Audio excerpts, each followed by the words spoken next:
1 Corinthians 12, starting to read at verse 4.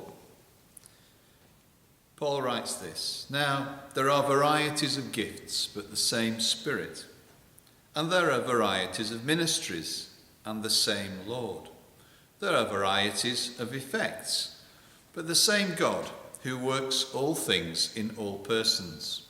But to each one is given the manifestation of the Spirit for the common good.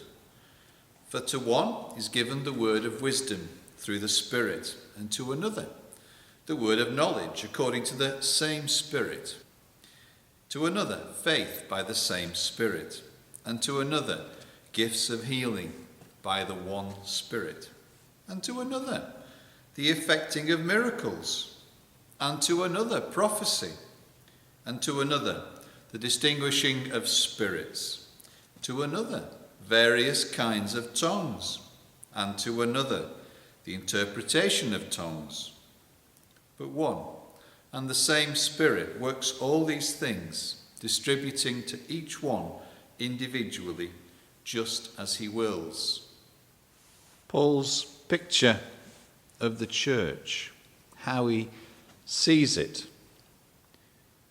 as we sort of see unfolded in this Corinthian passage, was he sees it as something that is the work of the Spirit.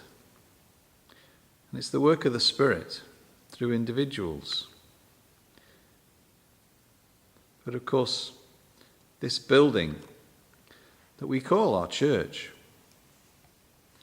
is the work of individuals, those who gave this land in the first place, those who pictured it, designed it, sacrificially gave of their time, their resources to build it, those who maintain it, clean it, cherish it, repair it, fund it, keep an eye on it. Not just this building, of course, but the church hall and the grounds and the cemetery. Still inspired by the one Spirit. And the product of all this work, use of these gifts, actually doesn't really give you any remuneration. It in itself is a gift to the community, a gift to those like us who will come afterwards and have a place where we can hear the gospel, hear the transforming news about Jesus, realize what a legacy it is. Just like these books that record people's encounters with God, what they've discovered of him in a way that enables us to realize how God is alongside us, and also in investing in the future. There's something our young people have done to celebrate in colour and creativity, their attraction and love for God, and their growth in their knowledge of him. It's easy to see how we are so richly blessed with all the practical gifts that we need to keep this centre of our worship in good condition, cared for and loved, and in a way that draws others in. That list of gifts doesn't half go on and on and on. And a lot of the gifts are gifts of prophecy, gifts of tongues, gifts of healing.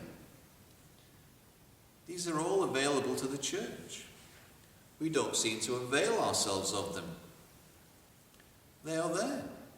They're there for us to grow into and realize as we take on more of Jesus' characteristics, the way his church is meant to be a transforming place in society. Not for ourselves. They're there to be shared, owned by the church through the one Spirit that continues to build and proclaim the good news of Christ through his transformed priesthood of people. All of us, we're all meant to share and witness to and exhibit that transforming power of Christ. One word that recurs in that passage is the word one, or same. The source of the building of the church is the one Spirit. So there's workmanship, there's craftsmanship, there's an equality and a balance. And the way that balance works, Paul sees and he talks about. But God has so composed the body, giving more abundant honour to that member which lacked, so that there may be no division in the body, but the members may have the same care for one another. And if one member suffers, all the members suffer with it. And if one member is honoured, all the members rejoice with it. And we're all called to be part of church.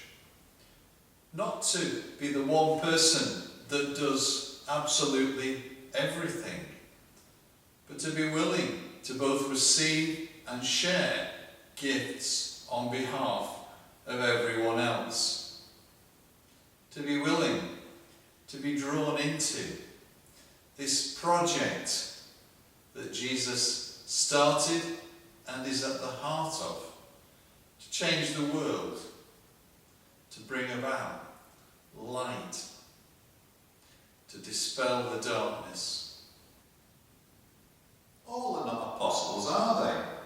All are not prophets, are they? All are not teachers, are they? All are not workers of miracles, are they? All do not have gifts of healing, do they?